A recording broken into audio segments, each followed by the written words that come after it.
Salam jumpa dalam program Janji Manis, suatu program pemberitaan dan pengajaran firman Tuhan bagi Bapak, Ibu, Saudara yang berada di seluruh Indonesia, yang berada di rumah-rumah, di tepi pantai, di gunung, di lembah, di tempat-tempat pekerjaan.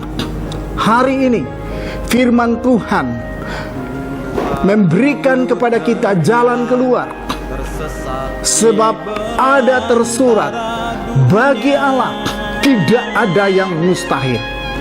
Berbarengan dengan itu, saya akan membacakan firman Tuhan dalam Yunus pasal yang kedua, ayat 9 dan 10 yang berbunyi demikian.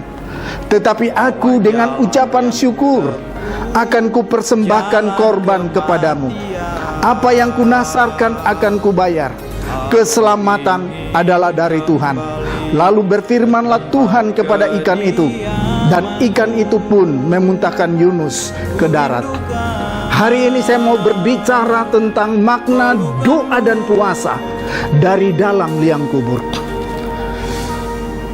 Bahwa peristiwa Yunus di dalam perut ikan diaminkan oleh Tuhan Yesus Kristus dalam Matius pasal 12 ayat 41.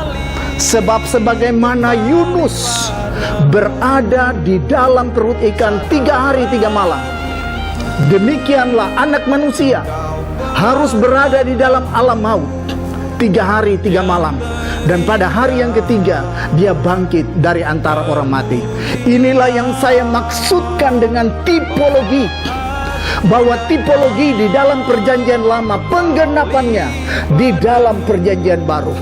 Bahwa hari ini saya mau beritahu bahwa kitab ini bukan kitab mitos, tapi firman yang diilhamkan oleh Roh Kudus. Sehingga Yunus oleh ilham Roh Kudus menulis kebenaran firman Tuhan ini dan diaminkan oleh Tuhan Yesus Kristus. Makna doa dan puasa dari dalam liang kubur membawa Bapak, Ibu, Saudara dan saya untuk memahami beberapa hal. Yang pertama, dalam kesusahan aku berseru kepada Tuhan. Ayat 1 sampai ayatnya yang keempat-a. Yunus datang kepada Tuhan, bahwa dia menyadari bahwa Tuhan telah melemparkan dia ke tempat yang dalam, ke pusat lautan. Mengapa? Karena Yunus melarikan diri dari panggilan Tuhan. Tuhan menyuruh dia harus pergi untuk memberitakan firman Tuhan kepada orang-orang di Niniwe. Tapi Yunus lari jauh dari hadapan hadirat Tuhan. Dia pergi ke Tarsis. Itulah yang membuat Yunus bersama-sama dengan seluruh kapal yang ditumpanginya mengalami badai yang luar biasa. Sehingga pada akhirnya Yunus berkata, angkatlah aku, campakkan aku di dalam laut, supaya laut ini menjadi rendah. Dan orang-orang anak buah kapal segera mengangkut Yunus dan membuang dia ke dalam laut. Dan segera sesudah itu laut menjadi rendah. Kemudian dikatakan oleh firman Tuhan, Yunus pasal 1 ayat 17, maka atas penentuan Tuhan datanglah seekor ikan besar yang menelan Yunus, dan Yunus tinggal di dalam perut ikan itu 3 hari 3 malam lamanya. Bapak, Ibu, Saudara yang kekasih di dalam Tuhan Yesus Kristus.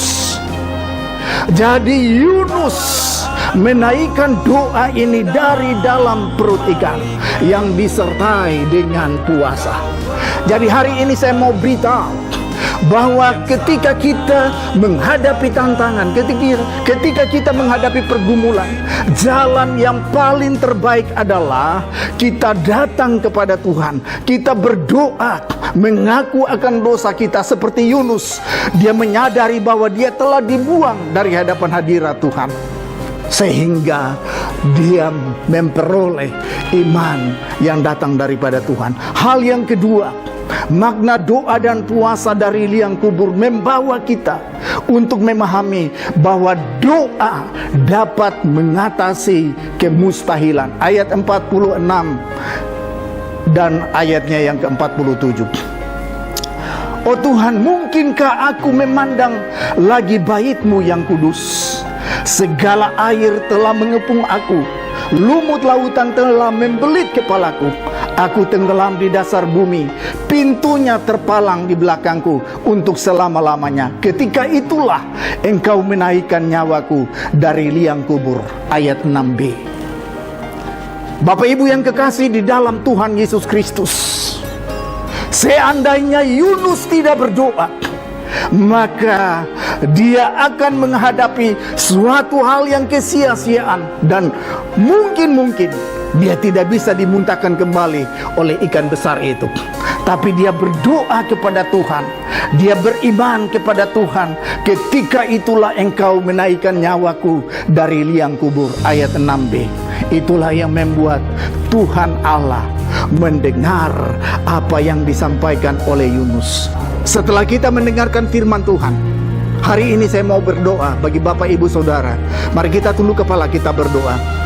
Bapa, di dalam nama Tuhan Yesus Kristus, firman-Mu ya dan amin. Terima kasih Tuhan karena Engkau mengizinkan kami untuk mendengarkan firman-Mu.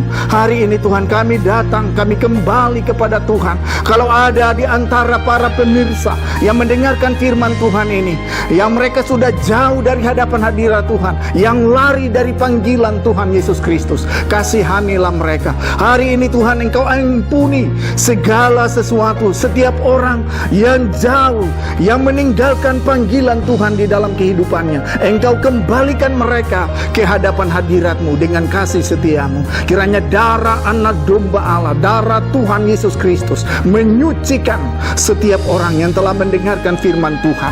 Sebab Engkau berkuasa, Engkau menyucikan setiap orang ketika mereka mengaku segala dosa dan kejahatan. Terima kasih Tuhan. Kami percaya segala sesuatu adalah dari Dia, oleh Dia, kepada Dia. Bagi Dialah kemuliaan sampai selama-lamanya. Di dalam nama Tuhan Yesus Kristus kami berdoa dan bersyukur. Amin. Terima kasih karena Bapak Ibu Saudara telah diberkati di dalam program firman Tuhan Janji Manis. Kiranya Tuhan Yesus Kristus memberkati kita semua. Amin. Dalam hadirat-Mu